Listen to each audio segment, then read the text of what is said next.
आज हम पढ़ने जा रहे हैं स्कोप ऑफ टोटल इनकम के बारे में।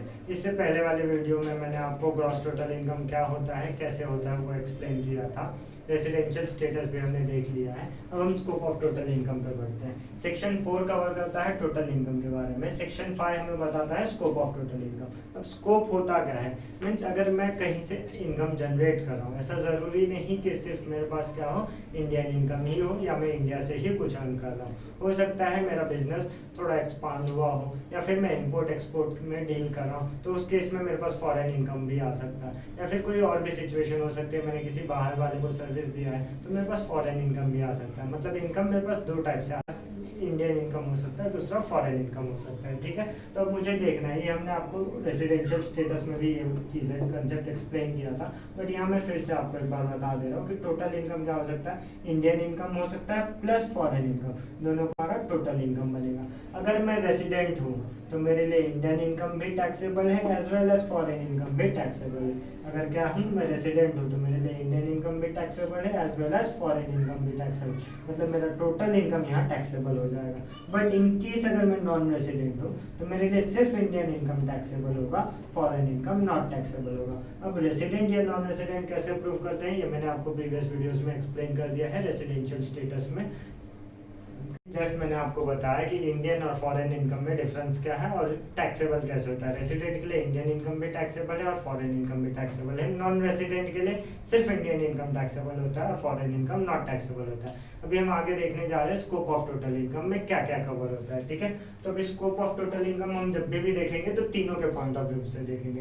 अभी प्रीवियस लेक्चर में या वीडियो में मैंने आपको बताया था कि रेसिडेंट दो टाइप के हो सकते हैं, resident and ordinary resident, resident but not ordinary resident.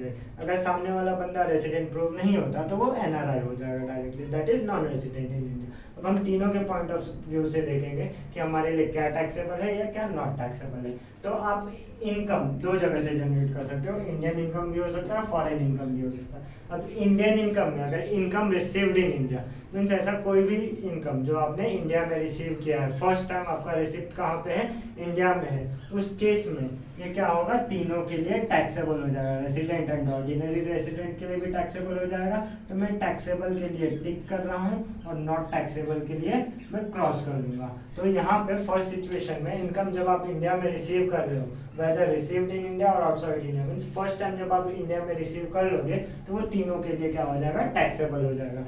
Second situation क्या है, income deemed to received in India. Deemed mean ऐसा कोई इनकम जहाँ आपने भले ही कहीं और रिसीव किया हो बट वो इंडिया के सोर्स से जनरेट किया हो। फॉर एग्जाम्पल मैं आपको देता हूँ, जैसे मेरी कंपनी इंडिया में सिचुएटेड है बट मैं काम कहीं, सर्विस कहीं बाहर प्रोवाइड कर रहा हूँ। इन दैट केस अभी मुझे पैसा कहाँ से मिल रहा है, इंडियन कंपनी से मिल रहा है या इंडिया से पैसा मिल रहा है, वो केस में क्या हो जाएगा, income deemed to received in India. ऐसे इनकम को मैं क्या बोलूंगा कि वो इनकम इंडिया में जनरेट हुआ। अब इंडिया में अगर जनरेट हुआ है और इंडियन इनकम है तो चाहे वो रेसिडेंट हो या नॉन रेसिडेंट, तीनों के लिए टैक्सेबल हो जाएगा। थर्ड सिचुएशन है इनकम अक्रूड और अराइज इन इंडिया, मीन्स यहाँ पे हम छोटे से एग्जांपल से समझ सकते हैं, या मैं आपको ऐसा बोल सकता हूँ कि शॉर्ट में हम ये कर सकते हैं कि हम देखेंगे कि सोर्स कहाँ पे है और इनकम कहाँ जनरेट हो रहा है। अगर सोर्स इंडिया में है तो भी हम उसको इंडियन इनकम बोलेंगे, और अगर जनरेट इनकम हमें इंडिया में मिल रहा है तो भी हम उसको इंडियन इनकम ही मानेंगे। तो डिपेंड करता है आप फर्स्ट टाइम रिसीव कहाँ पे कर रहे हो या जहाँ से आप रिसीव कर रहे हो वो सोर्स कहाँ पे है। अगर सोर्स इंडिया में है तो वो इंडियन इनकम होगा। अगर इंडियन इनकम है तो ये चारों ही सिचुएशन में क्या हो जाएगा, टैक्सेबल हो जाएगा, चाहे बंदा रेसिडेंट हो या नॉन रेसिडेंट हो।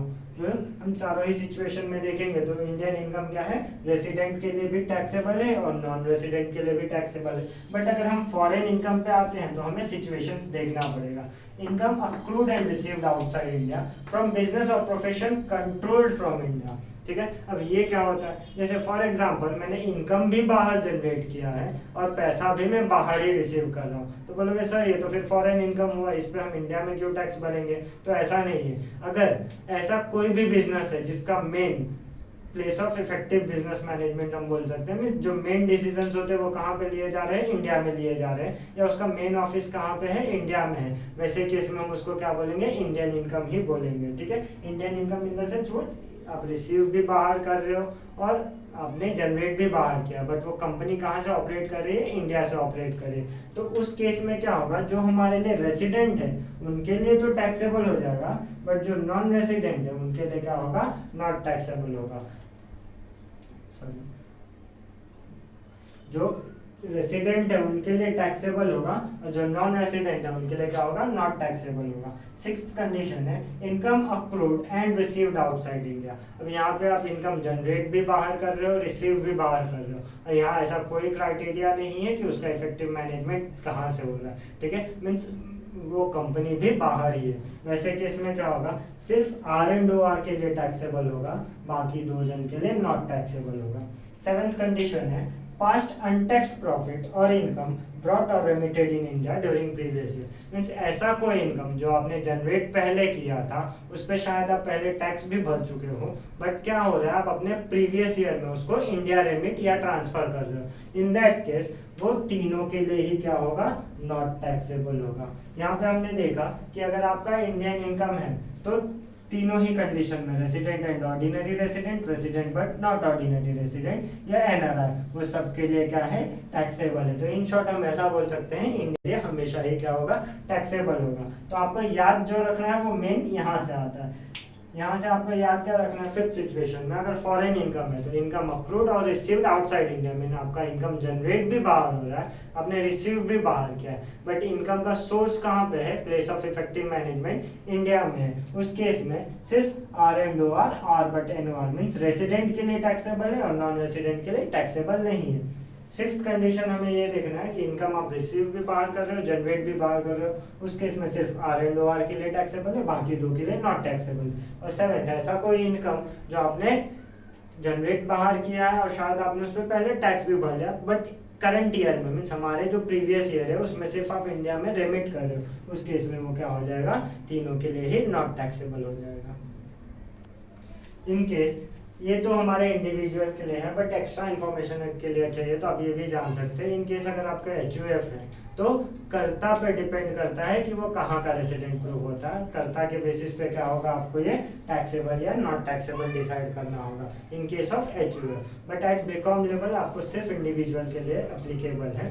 होप सो आपको हमारा वीडियो पसंद आया होगा। अगर वीडियो पसंद आया तो वीडियो को लाइक करें, चैनल को सब्सक्राइब करें और अपने फ्रेंड्स के साथ शेयर करें। Thank you for watching this video.